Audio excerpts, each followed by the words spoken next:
화제가 된 이슈를 짚어보는 이슈앤스토리. 오늘은 최영일 시사평론가, 백성문 변호사 나오셨습니다. 안녕하세요. 네, 안녕하세요. 반갑습니다. 네, 3년 전과 비교하면 비교적 대처가 빨랐다는 평가입니다. 하지만 추가 확산에 대한 우려도 나오고 있는데요. 박원순 서울시장은 밀접 접촉자 외에 접촉 가능자 확산에 대해 언급하기도 했습니다. 메르스 관련 발언 잠시 들어보시겠습니다. 비행기 안이라는 게 일단 밀폐된 공간이잖아요. 이분이 비즈니스석에 탔다고는 하지만 화장실의 경우에는 비즈니스 사람들뿐만 아니고 일반 승객들도 같이 이용할 수가 있었어요. 자, 화장실을 같이 이용할 수도 있고요. 승무원도 있을 수 있고, 택시 기사도 있고, 부인도 있고, 사실 지금 22명이 자가 격리된 상태인데, 저희가 먼저 중앙대학교 약대 설대우 교수님 연결해서 현재 상황과 주의점 자세히 좀 지켜보도록 하겠습니다. 설 교수님 연결됐습니까? 예, 안녕하세요. 예, 안녕하십니까. 현재까지 국내에서 한 명의 환자가 발생했는데 위기 경보 수준을 관심에서 주의 단계로 격상을 했습니다. 지금 어느 정도 상황이라고 보면 될까요? 아시다시피 지금은 감염이 이제 확진 환자에게만 국한된 매우 초기 단계로 파악할 수 있는데요. 하지만 확진 환자가 접촉한 사람 중에 의심 증세가 있어서 같은 비행기를 탔던 분 중에 의심 증세가 있어서 현재 격리 중이면서 검사 결과를 기다리는 사례가 있습니다. 그래서 이제 안심할 수는 없는 단계라고 볼 수 있고요. 특히 이 검사에서 만일에 이 지금 의심 환자가 확진 환자로 판명된다고 하면 이거는 이제 2차 전염이 발생한 상황이기 때문에 완전히 다른 국면이 될 수 있어요. 그래서 일단은 지켜봐야 할 상황이라고 볼 수 있습니다. 네, 비행기에 이 남성과 함께 동승한 영국인이 의심 증상을 보였는데요. 방금 들어온 속보에 따르면 이 여성이 음성 판정을 받았다고 합니다. 근데 이 여성은 2m 이내 밀접 접촉자는 아니었고요. 일반 접촉자였는데요. 이 밀접 접촉자 산정 기준에 관한 논란은 3년 전 메르스 때도 있었는데 맞습니다. 이번에도 또다시 관련 논란이 제기가 되고 있습니다. 어떻게 보십니까?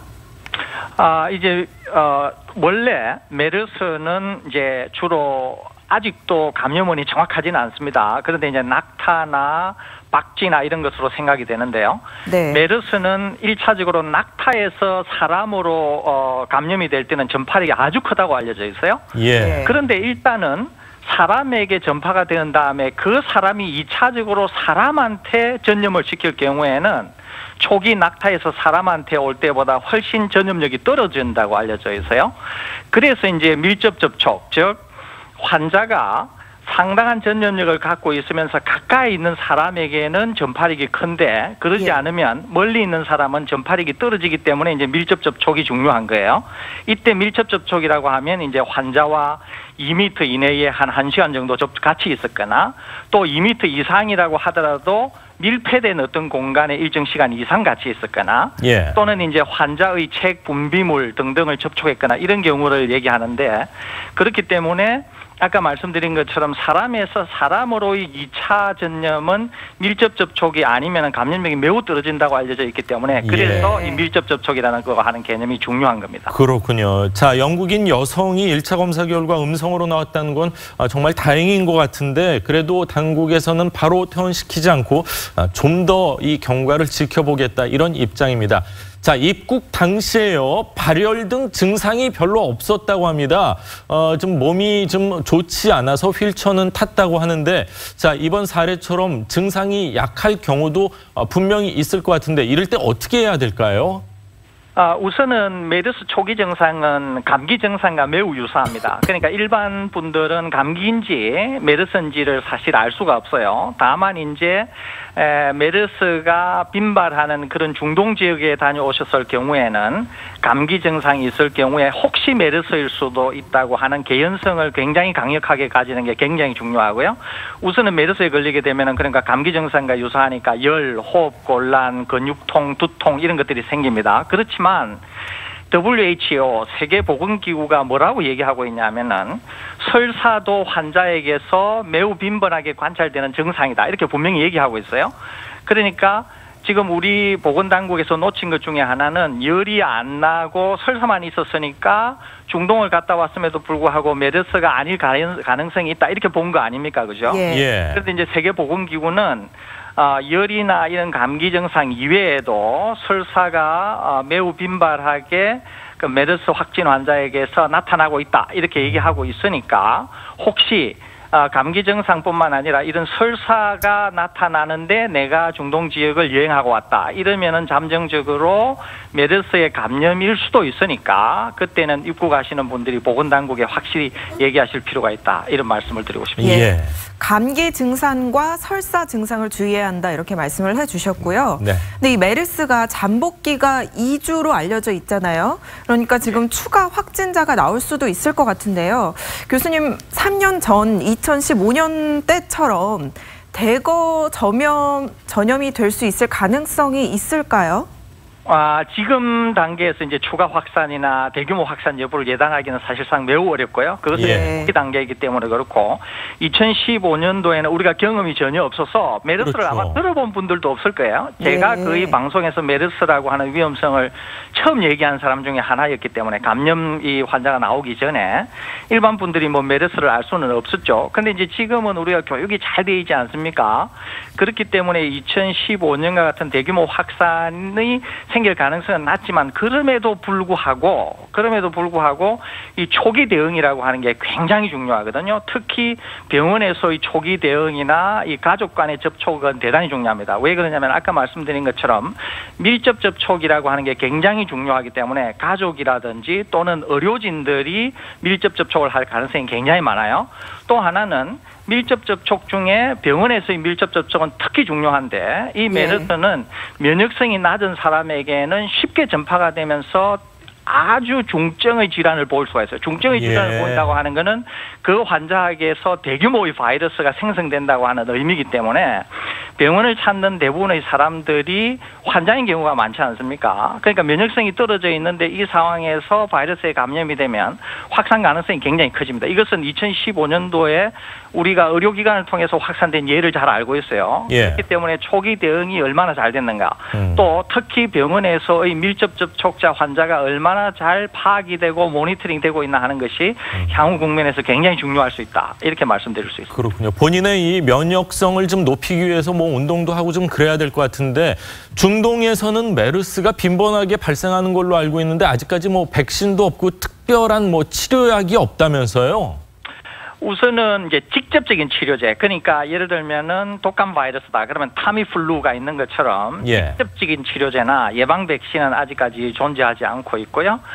그것은 뭐 3년 전과 전혀 달라진 점이 없습니다. 그렇네. 다만 이제 보존적 치료제가 전혀 없는 것은 아니고 보존적 치료제라고 해서 즉 우리 몸이 가진 제일 강력한 방어력이라고 하는 면역 기능을 활용한 것일 수 있는데요.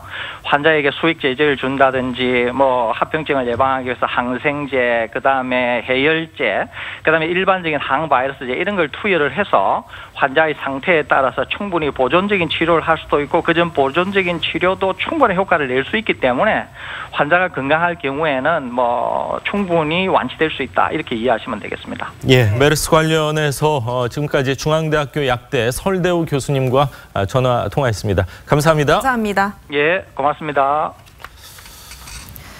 네, 변호사님 현재 상황을 저희가 다시 한번 좀 짚어보겠습니다. 지금 메르스 환자 한 명이 발생을 했고요. 이 남성과 함께 비행기에 탔던 영국 여성이 비슷한 증상을 보였지만 오늘 새벽 검사를 한 결과 음성 판정이 나왔습니다. 다행입니다. 그래도 격리를 해서 계속 지켜보고 있는 상황이고요. 그런데 쿠웨이트 현지에도 비슷한 증상을 보이는 우리 국민이 있다고요. 일단 쿠웨이트 현지에서 2명이 검진을 받았고요. 그중에 1명이 뭐 발열과 기침 증세가 있어서 일단은 지금 메르스가 의심되는 상황입니다. 거기도 아직 확진 판결을 받은 건 아니고요. 이제 그나마 다행인 건 쿠웨이트 현지에서 그런 일이 있었기 때문에 다행인데 그 2명 검진을 받던 2명이 이번에 메르스 확진 판단을 받은 이 A 씨 61세 A 씨하고 같은 회사 동료입니다. 그래서 이분을 통해서 접촉을 해서 만약에 감염이 됐다면 그랬을 가능성이 높은 것 같고요. 지금 말씀하셨던 것처럼 영국 여성이 24세 영국 여성이 밀접 접촉자도 아니었어요. 그 비행기만 타 있었는데 같은 증상을 보여서 만약에 여기서 양성 판정이 나오면 또 지금 자택 격리돼야 될 밀접 접촉자 수가 또 기하급수로 늘게 된단 맞습니다. 말이죠. 그래서 그나마 천만다행이라고 봐야 될 것 같습니다. 예, 3년 전 메르스 공포 뭐 다시 떠오르게 하는데요. 그때 뭐 외국인 관광객도 확 줄고 외식도 안 하고 정말 뭐 불황이었습니다. 자, 이 환자가 어떻게 감염된 건지 또 어떻게 이 병원이 이렇게 병균들이 돌고 있는지 자, 보건당국의 얘기를 한번 직접 들어보시죠. 쿠웨이트에 머무는 시간은 8월 16일부터 9월 6일까지고요. 두바이는 경유를 위해서 잠깐 내리셔서 비행기를 환승하셨기 때문에 쿠웨이트 현지에 있을 때 감염됐을 걸로 추정은 하고 있습니다. 자, 3년 전 메르스 사태로 우리 국민들에게는 이제 뭐 중동하면 사실 메르스 뭐 이런 게 떠오르지 않나 막연한 두려움까지 있는데 더 중요한 건 쿠웨이트는 메르스 청정 지역이라 불리는 곳이라면서요. 그러니까 2016년 10월 이후에 발병자가 없었기 때문에 쿠웨이트는 이제 메르스 청정 지역이다라고 이렇게 알려져 있었는데 이번에 지금 입국해서 메르스에 감염된 A씨 같은 경우에 대부분을 쿠웨이트에서 머물렀고요. 그리고 두바이를 경유해서 그냥 한국으로 들어온 거기 때문에 일단은 쿠웨이트에서 감염됐을 걸로 추정을 하고 있습니다. 그리고 이 A씨가 지난달 28일 날 쿠웨이트 내 이제 병원을 갔었어요. 근데 그 병원에서 쿠웨이트도 있고 다른 나라 국적 이제 갖고 있는 사람들 많이 있을 거 아니겠습니까? 그렇겠죠. 그곳에서 누군가와 접촉을 해서 지금 감염이 된 걸로 추정을 하고 있기 때문에 일단 정부는 긴급관계 장관 회의를 열어서 쿠웨이트를 메르스 오염 지역으로 다시 재지정한 상황입니다. 그런데 이분이 지금 확진 판정을 받은 분이 검역소에서부터 휠체어를 타고 왔단 말이죠. 네, 맞아요. 근데 검역소 저희가 통과하면은 그 열 화상 카메라로 검사를 하는데 그게 걸러내기가 좀 어려운가 봐요. 열 화상 카메라로 검사하고 또 귀에다가 체온계도 측정을 하고 그리고 문진이 있어서 이 지난 3주 동안에 뭐 발열, 기침, 구토, 설사가 있었는지를 체크하게 돼 있고 현재도 그렇습니까? 이게 물어보게 돼 있거든요. 그러니까 이분 꼼꼼하게 작성을 하셨고요. 열감지 카메라, 체온 검사 다 했는데 37.5도 이내면은 정상, 그리고 이제 통과가 되는 겁니다. 근데 이분은 설사 증상이 있었어요. 쿠웨이트에서 설사 증상으로 병원을 찾았었고 국내로 들어오셨단 말이에요. 근데 문제는 질문에 지금은 괜찮습니다 이렇게 답변을 하셨다는 거고 체온은 정상이었다는 거예요. 그러니까 이제 문제 없이 일단 매뉴얼을 다 거쳤음에도 불구하고 통과인데 이게 조기에 조금 해결이 될 수 있었던 것은 환자분 본인의 지금 노력이 왜냐하면 공항에 내리자마자 간 곳이 병원이거든요. 설사 증상 때문에 뭔가 내 몸이 이상하다라고 판단을 하셨던 것 같아요. 전화로 택시를 타고 가면서 전화로 했더라고요. 미리 서울 삼성병원 예약을 했고 맞습니다. 그리고 특이한 게 이 부인이 지금 이제 밀접 접촉자로 돼 있는데 공항에 부인이 마중 나왔는데 마스크를 쓰고 오라 이렇게 얘기를 했다는 거고 부인이 자가운전을 하고 오셨는데 자신의 차는 공항에 두고 리무진 택시로 병원으로 이동을 했어요. 그러니까 이제 그리고 리무진 택시로 병원 가자마자 삼성병원은 이미 의심 환자로 분류한 상태였습니다. 그러니까 바로 격리를 했고 검사를 해보니까 이제 양성이 나온 건데 이 와중에 또 국가지정병원인 서울대병원으로 이동을 하게 되죠. 그래서 이런 전형적인 지금 과정을 보면은 환자분 본인이 상당히 건강에 유념을 하고 있었다. 그 덕분에 조기에 격리될 수 있었다는 건 참 다행인데 매뉴얼이 통하지 않을 가능성이 있다. 뚫렸을 가능성도 있다라는 점에서 공항에서 사람이 번잡한데 뭔가 더 추가 검사를 하긴 쉽지 않은 상황이거든요. 그럼 어떻게 걸러낼 것이냐. 여기에 조금 더 고민이 필요해 보입니다. 오늘 뭐 많은 신문에서 메르스 놓친 공항 5시간 만에 440명 노출, 410명 노출 뭐 이렇게 나오고 있는데 그래도 뭐 본인이 걸리고 싶어서 걸린 건 절대 아니지 않습니까? 하지만 그 걸리신 분과 민간과 이 병원의 이 대처는 굉장히 빠르고 잘했다는 생각이 드네요. 사실 2015년만 해도 아까 설 교수님 말씀하셨던 것처럼 메르스가 뭔지도 잘 몰랐잖아요. 그때는 이제 첫 입국을 해서 확진 판정을 받은 게 16일이나 걸렸습니다.